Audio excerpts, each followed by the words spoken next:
lakukannya, dia akan memakaikan si mati itu dengan pakaian yang paling cantik lah. Bagi pakai elok-elok, cantik-cantik, pakai coat, pakai tie, kemudian disuntik dengan ubat untuk menahan mayat dia itu daripada reput cepat. Memang dia akan reput juga, tetapi mungkin bertahan sehingga seminggu tanpa kelihatan mayat itu macam orang mati lah kan, tak pucat. Nampak pucat, nampak ni kalau orang mati nampak pucat, tapi dia akan cuba untuk make up orang mati ni.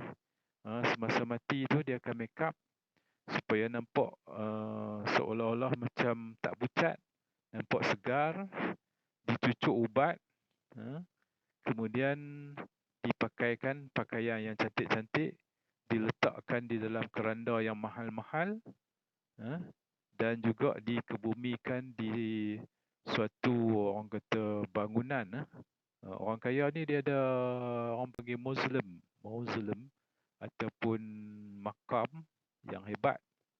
Kadang-kadang ni kalau kita tengok di tempat-tempat perkuburan di sebelah-sebelah orang putih lah, orang sebelah Eropah dan juga Amerika, ada juga dia buat bangunan khusus untuk satu keluarga. Bangunan itu dinamakan makam. Apabila mati salah seorang ahli keluarga tu, mereka cuma buka bangunan tu, masukkan mayat di dalam tempat yang tertentu. Tidak ditanam, tetapi diletakkan sahaja dalam keadaan dia diawet. Jadi kalau tak silap Muklim, salah seorang yang dibuat macam tu adalah Mustafa Kamal Atatürk. Yang dipanggil Atatürk tu adalah bapa Turki, bapa kemodenan Turki, tetapi dia tidak ditanam. Dia, kalau ikut orang cerita, kata dia mayat dia tidak diterima oleh bumi, maka diletakkan di atas bumi, tak masuk ke dalam bumi, tidak dikebumikan. Okey. Begitu juga kalau ya, silakan. Begitu juga apabila seorang bukan Islam lah, contohnya macam di Malaysia ni ataupun negara lain, kalau orang Cina ni, kalau antum tengok, dia apabila meninggal, bagi orang kaya lah kan, orang kaya, orang yang banyak duit ni, apabila meninggal dunia, maka dia diawet jadi macam ikan lah kan. Ikan kalau nak orang tangkap ikan di laut dalam, cara nak awet dia adalah memasukkan ubat ke dalam ikan itu supaya tahan. Ikan tu tahan lebih daripada seminggu. Tapi apabila dimakan, rasanya tak sama macam ikan segar. Nampak cantik tetapi tidak sedap. Tapi kalau orang Cina lah contohnya, kalau yang beragama Buddha, yang berduit banyak, yang ada harta banyak, dia akan diawetkan, dipakaikan pakaian elok-elok. Kemudian semasa nak kebumikan itu, bangun dia punya, orang kata, jirat dia ataupun kuburnya pun hebat. Kadang-kadang macam kalau antum biasa pergi ke Kubang Semang ataupun di Bukit Mentajam, antum akan nampak suatu bukit. Kalau masuk ke pekan Kubang Semang itu dari Guang Perahu, antum akan nampak di sebelah kiri itu sebuah bukit. Bukit itu adalah jerat Cina ataupun perkuburan Cina, dan berada paling atas sekali. Di atas sekali tu, di atas bukit tu, tinggi di atas itu adalah jerat Cina milik Cuk Sah. Cuk Sah ni adalah seorang kaya. Cuk Sah ni dia duduk di bukit kecil, tapi orang panggil apa, Muklim Pelupor lah, dekat-dekat dengan rumah Muklim di Bukit Mentajam tu, kecil tu. Dia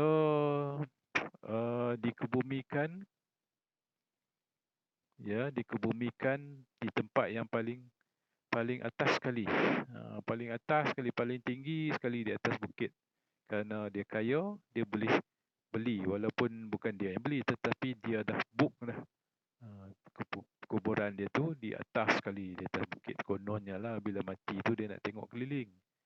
Sebab tu kalau antum tengok sekarang ni, cara perkuburan kalau dekat sinilah, dekat Sungai Petani ni, dekat Taman Cendana ke Taman Rebana kan. Kalau tu tengok dari kalau perjalanan dari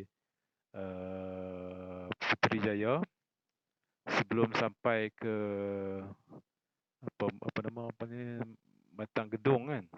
Siapa yang duduk Putrajaya ataupun duduk di Perdana, sebelum sampai melintas Lebuh Raya tu, antum akan tengok di sebelah kiri tu, di atas bukit tu ada satu bangunan yang tinggi. Bangunan yang tinggi itu adalah tempat meletakkan mayat abu-abu orang Buddha yang mati. Mereka letak tempat tinggi tu.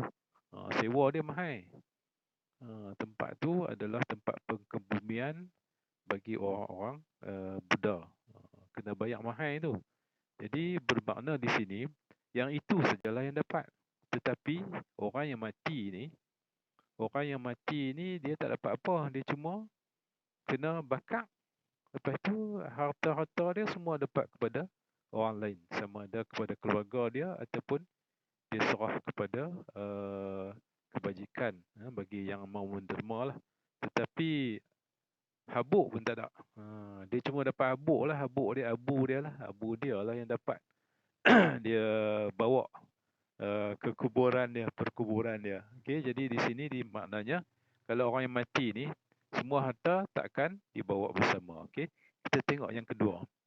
Menilai dan mengambil iktibar terhadap cerita-cerita pada zaman Rasulullah SAW dan para sahabat mengenai keburukan orang yang bakhil dan kebaikan orang yang dermawan. Okey, baik. Zaman Rasulullah SAW, cuba perhatikan kisah yang disampaikan oleh junjungan besar kita Rasulullah SAW berkenaan dengan orang yang kedekut. Orang yang kedekut ni, kalau misal kata dia hidup di dunia kaya raya, tetapi apabila dia meninggal, dia takkan bawa apa-apa. Apa pun tak dapat. Habuk pun tak ada. Tetapi kalau orang yang kaya tetapi dermawan, kalau kita tengok sahabat-sahabat, cuba perhatikan sahabat yang paling rapat dengan Rasulullah SAW, iaitu Umar, Abu Bakar dan Umar. Begitu juga dengan Ali. Begitu juga dengan Osman. Osman ni adalah seorang yang sangat kaya. Dia punya kekayaan dia tu sampai hari ini pun ada lagi wakaf dia. Dia seorang saudagar, kaya, duit banyak. Dia selalu mewakafkan hartanya kepada jalan Islam. Sampai hari ini pun kalau pergi ke Madinah tu masih ada lagi wakaf dia, iaitu telaga dan juga bangunan-bangunan yang tertentu di kawasan Madinah. Begitu juga dengan sahabat-sahabat lain, iaitu contohnya Sayyidina Abu Bakar dan juga Sayyidina Umar. Okey, semasa peperangan di zaman Nabi sallallahu alaihi wasallam, tentera Nabi memerlukan dana ataupun wang untuk keperluan berperang. Jadi nak dapatkan kat mana? Nabi pun bertanya, siapakah antara kamu yang sanggup berderma hartanya untuk mendaulatkan Islam atau untuk menegakkan Islam di muka bumi ini. Jadi apa yang dilakukan oleh para sahabat, seorang sahabat yang bangun berdiri menyatakan bahawa wahai Rasulullah SAW, aku sanggup mendermakan separuh daripada harta aku. Siapakah itu? Beliau adalah Sayyidina Umar Ibn Al-Khattab. Dia sanggup sedekahkan separuh daripada sebahagian daripada hartanya. Jadi Nabi pun tanya lagi, siapa lagi yang sanggup mendermakan harta? Maka bangunlah Sayyidina Abu Bakar As-Siddiq, bangun menyatakan bahawa aku sanggup mendermakan seluruh hartaku demi untuk menegakkan Islam di muka bumi ini, demi untuk mempertahankan Islam dalam peperangan. Jadi kita tengok antara dua sahabat ini, seorang sanggup sanggup menderma setengah harta dia. Depa tu orang kaya, bukanlah orang miskin, depa orang kaya. Kemudian Abu Bakar sanggup mendermakan keseluruhan daripada hartanya kepada jalan Allah ataupun untuk menegakkan Islam. Jadi kita tengok depa sanggup. Macam tu sekali lah dia punya sifat dia itu. Kerana apa? Kerana mereka dijanjikan oleh Allah Subhanahu Wa Taala segala ganjaran itu akan memberikan mereka kebahagiaan di dunia dan juga di akhirat. Depa yakin, yakin. Kalau biar harta tu di dunia saja tak dimanfaatkan ataupun dikumpulkan, disimpan untuk diri sendiri, siapa yang akan dapat? Depa meninggal, depa tak akan dapat. Tetapi kalau disedekahkan, maka ia akan berkembang biak sampailah ke hari akhirat. Okey, hartanya tak akan terkumpul macam itu saja. Jadi itulah keyakinan yang ada pada diri sahabat-sahabat pada zaman Rasulullah sallallahu alaihi wasallam. Kerana mereka ini menilai dan mengambil iktibar daripada apa yang Nabi pesan. Jadi kita pun macam itulah. Kalau kita nak jadikan contoh, kita kena jadikan sahabat-sahabat itu sebagai contoh. Sahabat-sahabat ini kadang-kadang mereka berasal dari keluarga yang kaya. Macam Abu Bakar ni, dia zaman sebelum Islam, dia adalah seorang yang mempunyai keluarga yang orang kata asal keturunan keluarganya adalah bangsawan ataupun orang yang kaya raya. Tetapi apabila dia memeluk Islam, dia orang yang kedua memeluk Islam, maka apa yang berlaku, dia di pulau.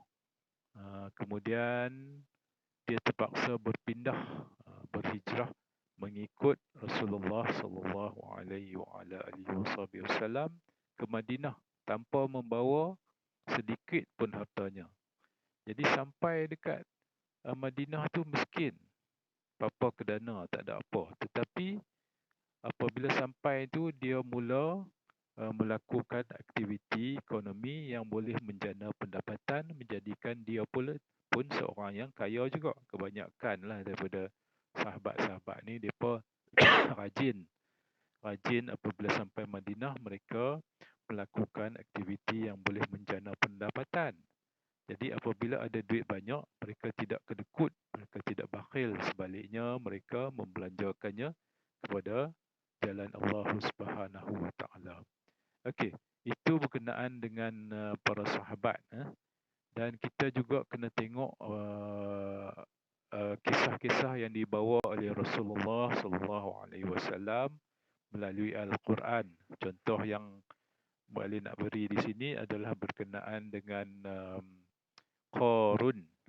Qarun ini, apabila kita menyebut perkataan Qarun ini, maka kita akan sama-sama menyebut tentang harta karun. Biasa dengar harta karun.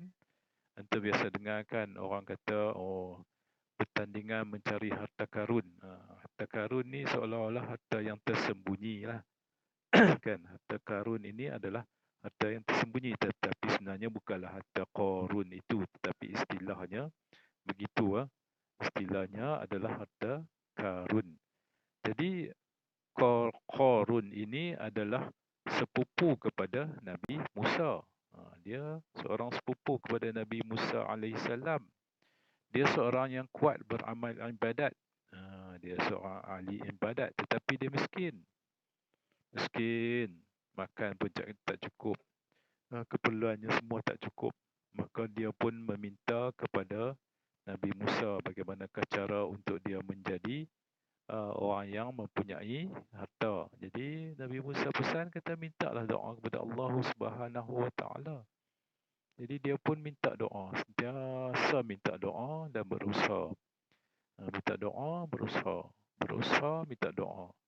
Minta doa, berusaha. Jadi lama kelamaan kekayaannya menjadi sangat ketara. Makin kaya, sampailah ke tahap kekayaan dia tu kalau mengikut sejarah, dikatakan kekayaannya itu sebanyak mana? Sebanyak 40 peti untuk dibawa oleh kuda ataupun unta. Berapa 40 ekor unta ataupun kuda terpaksa digunakan untuk membawa peti. Peti harta kah? Tidak, bukan peti harta. Tetapi kunci kepada harta dia. Kunci itu bubuh dalam peti. 40 peti dibawa oleh kuda. Seekor kuda membawa satu peti. Maknanya 40 ekor kuda diperlukan untuk membawa kuncinya sahaja. Itu perumpamaan menunjukkan kaya tak kaya dia tu. Bukannya harta dia 40 peti tetapi kunci untuk menyimpan hartanya sebanyak 40 peti. Kunci mungkin bukan macam zaman sekarang lah. Kunci dia kunci yang kecil lah. Itu biasa kan ada kunci, nampak kunci ni kecil-kecil lah. Tapi zaman dahulu mungkin kunci dia tu mungkin 1 atau 2 kilo. Tak macam zaman sekarang kuncinya besar-besar.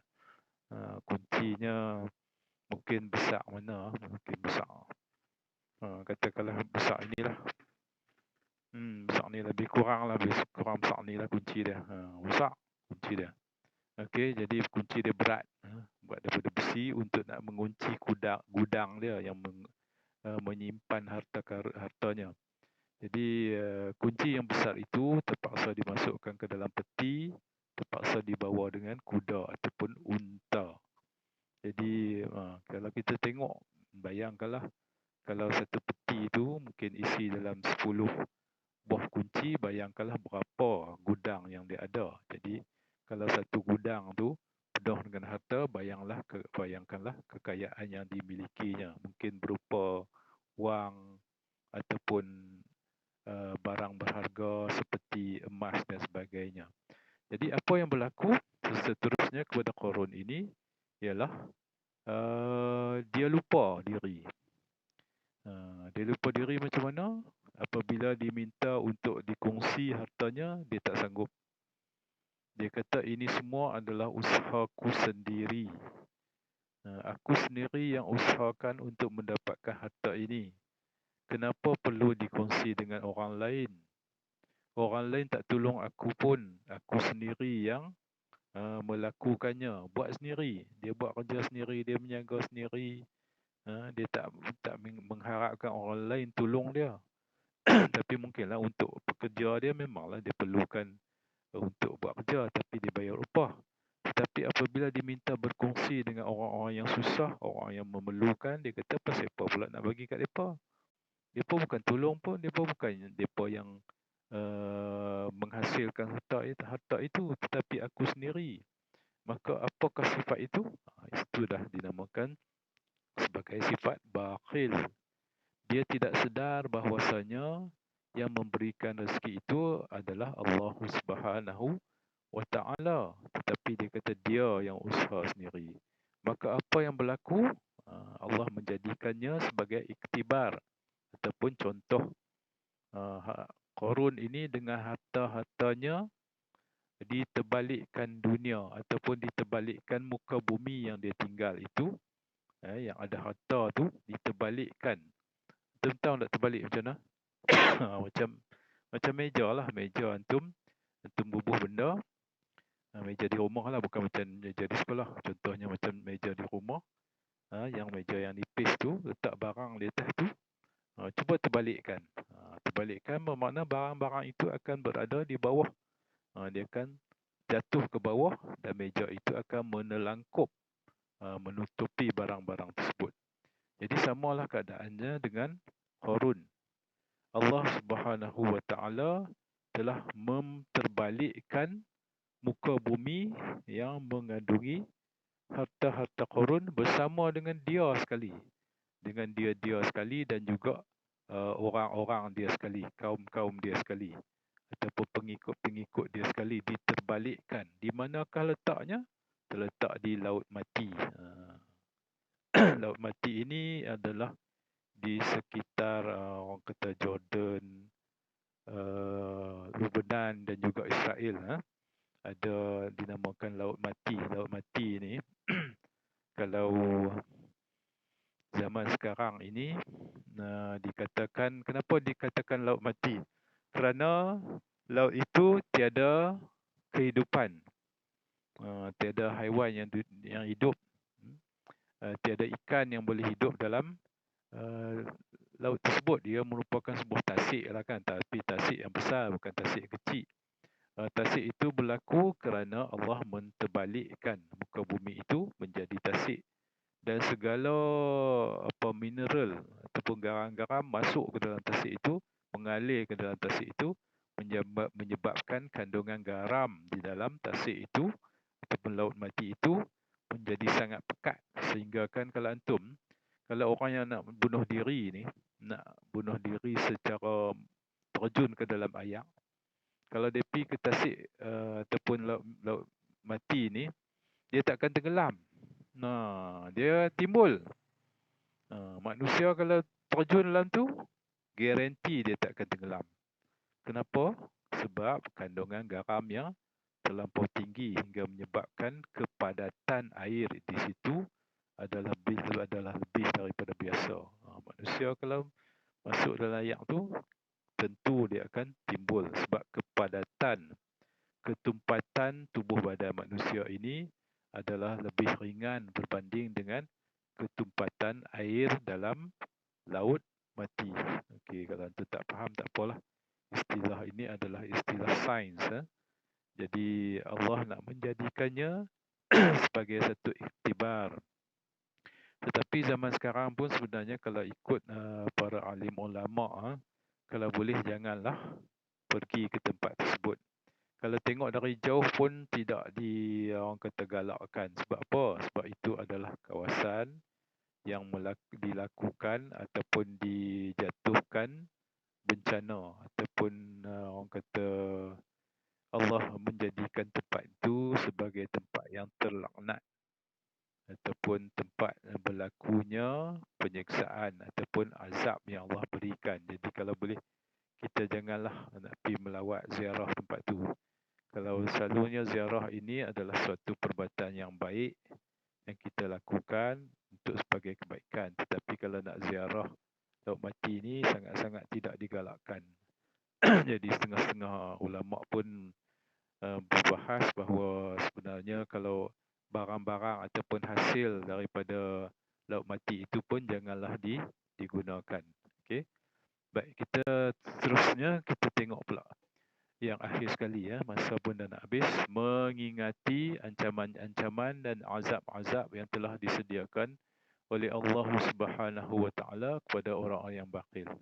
Bayangkanlah, orang yang bakhil ini tidak memberikan nafkah ataupun sumbangan kepada orang lain. Apabila dia masuk ke dalam alam kubur, antara soalan yang ditanya selain daripada solat yang pertama lah. Selain daripada itu, akan ditanya soalan oleh malaikat munkar nakir, dari manakah hartamu dan ke manakah dibelanjakan hartamu. Kalau dia jawab harta dia adalah secara sah, tak apalah. Tetapi apabila ditanya ke mana dibelanjakan, dia tak boleh jawab.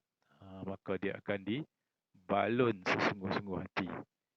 Okey, kemudian satu lagi adalah berkenaan dengan riwayat daripada Nabi SAW yang mengatakan bahawa satu permintaan orang yang telah mati ni, orang yang telah mati ni, mereka selalu meminta kepada Allah Subhanahu Wa Taala, berilah aku kembali ke dunia. Berilah aku kembali ke dunia walaupun sekejap sahaja. Nescaya aku akan membelanjakan hartaku untuk jalan sedekah. Jadi maknanya permintaan orang mati yang paling utama, adakah dia minta supaya hidup semula untuk dia himpun harta, ataupun dia nak jumpa orang yang dia sayang, ataupun nak melakukan ibadat, contohnya solat, puasa yang banyak. Puasa banyak-banyak sunat, sembahyang sunat banyak-banyak, tak. Permintaan dia yang paling utama, sekiranya Allah mengizinkan dia untuk kembali hidup di dunia adalah untuk memberikan sedekah. Bayangkanlah sedekah tu. Sedekah itu adalah satu amalan yang sangat-sangat dikira ataupun diinginkan oleh orang yang mati. Sebab di dunia, zaman dunia macam kita lah sekarang hidup ni, kita sedekah tak banyak. Maklim pun serupa lah, sama lah. Tapi macam tu mungkin banyak sedekah. Tapi kebanyakan orang di dunia ni dia kurang sedekah. Dia kurang bagi sumbangan. Tapi apabila dia mati, maka baru masa itulah baru dia nak kalut. Dah mati baru nak minta kepada Allah Subhanahu Wa Taala supaya dihidupkan semula, supaya dia dapat bersedekah. Jadi antum kena tengoklah tu. Sedekah ini adalah yang sangat-sangat diinginkan oleh orang mati. Sebab apa? Dia dah baru nampak bahawa itulah kebaikan ataupun ganjaran yang diperolehi daripada sedekah. Jadi kita tengok, ingat akan ancaman dan azab. Ancaman dan azab ini, yang pertama tadilah, tak akan masuk syurga. Yang kedua, dia akan disiksa dengan sepedih-pedih azab dan sepedih-pedih siksaan. Dia tak boleh jawab, terus kena balun. Okey, baik. Kemudian bersifat dengan sifat qanaah. Apakah itu sifat qanaah? Sifat qanaah itu maknanya dia bersifat dengan sifat cukup. Cukup apa yang ada mencukupi. Dia tidak bersifat bakhil ataupun halaba, tamak. Dia tidak bersifat tamak. Tamak itu lawannya qanaah. Qanaah ni bagi dia, kalau Allah bagi 1000, alhamdulillah cukup. Tapi dia berusaha. Bukan bermakna dapat 1000 cukup lah. Dah tak mau dah. Bukan tak mau dah. Jangan kita bersifat macam tu.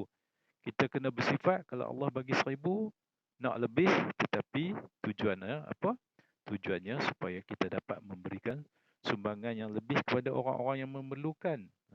Bukan maknanya kita dapat 1000 tu nak lagi 2000 untuk kita jadi kaya lebih lagi, boleh kita gunakan untuk diri sendiri. Okey. Okey, baik. Kemudian yang terakhir, sebelum kita tamat, menyedari bahawa sifat-sifat bakhil itu dibenci oleh Allah Subhanahu Wa Taala dan juga orang lain. Jadi kita kena sedar bahawasanya kalau kita bersifat bakhil, sudah barang tentu Allah akan benci kat kita. Kenapa? Sebab Allah dah pesan, kalau kamu mempunyai harta, maka belanjakanlah sebahagiannya kepada orang lain. Sebab itu adalah hak orang lain. Tetapi kalau kita tak belanjakannya kepada orang lain, maka kita bersifat zalim. Dapat duit, tak bagi ke orang. Makan sendiri. Keberkatan tidak akan ada. Kebahagiaan tidak akan ada. Kenapakah dikatakan orang yang kaya ni tak bahagia? Sebab dia ada fikir. Fikir macam mana lah tak mau bagi harta ni hilang. Orang yang kaya ni dia fikir macam mana lah supaya jangan pencuri main curi. Dia fikir macam mana lah kalau kereta besar aku ni supaya jangan rosak. Dia fikir macam mana lah supaya kesihatan aku ini tidak terjejas. Semua itu adalah kerana dia bersifat bakhil. Okay, dia tak mau sedekah. Orang yang banyak sedekah ni, insya-Allah Allah akan bagi kesihatan kepada dia. Orang yang banyak sedekah ni, insya-Allah Allah akan bagi kebahagiaan, ketenangan di jiwanya. Okay, tadi ada, boleh tengok tadi seorang keluar, mana 53 orang. Alhamdulillah kehadiran hari ini. Okey, jadi kenapa dibenci oleh orang lain? Maka seperti yang kita selalu ketahui, orang yang bakhil ini siapa pun tak suka. Orang nak pergi minta, tak bagi. Semua orang nak minta, tak bagi. Itu dinamakan dia seorang yang dibenci oleh orang lain. Jangan kata orang, makhluk lain pun benci kat dia. Contohnya, katalah kita ada makanan, tetapi kita tengok kucing yang kelaparan, kita tak mau bagi.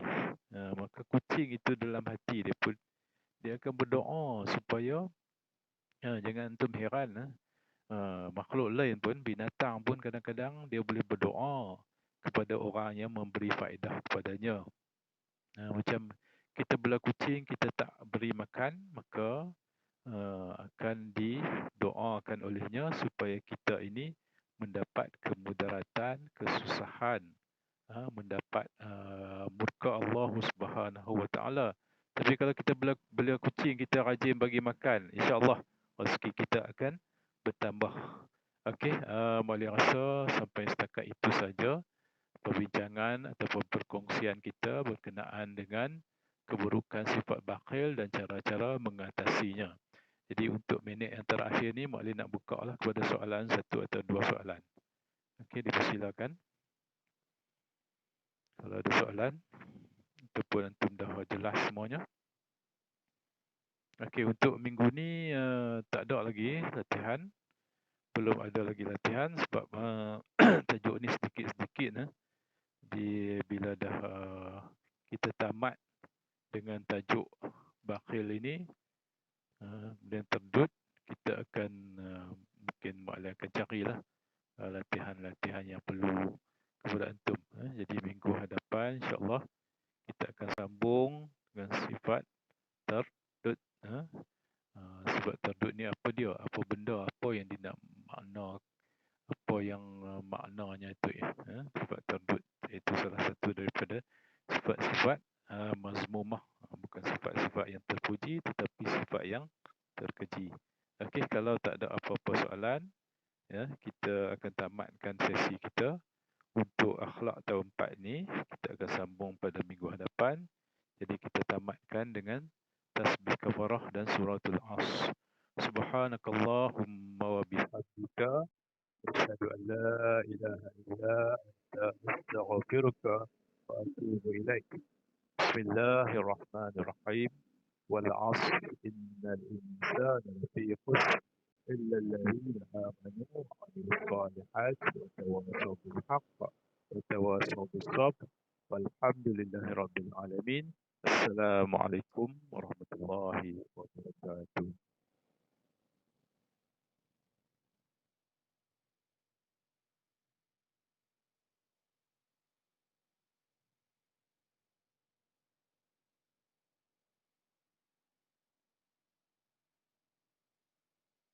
Terima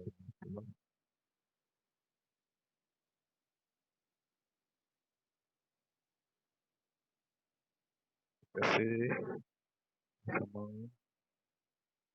Terima kasih untuk doa. Bye.